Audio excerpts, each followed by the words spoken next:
You are looking at Julian's pronunciation guide, where we look at how to pronounce better some of the most mispronounced words in the world, like this other curious word. But how do you say what you're looking for today?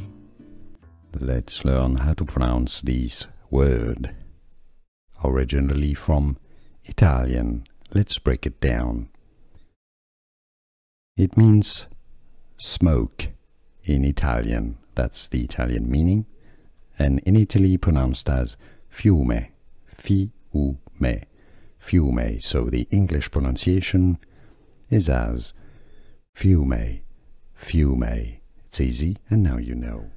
Here are more videos on how to pronounce more confusing words and names too many mispronounced. Like this video if you found it useful. I appreciate your support. I'll see you soon, and thanks for watching.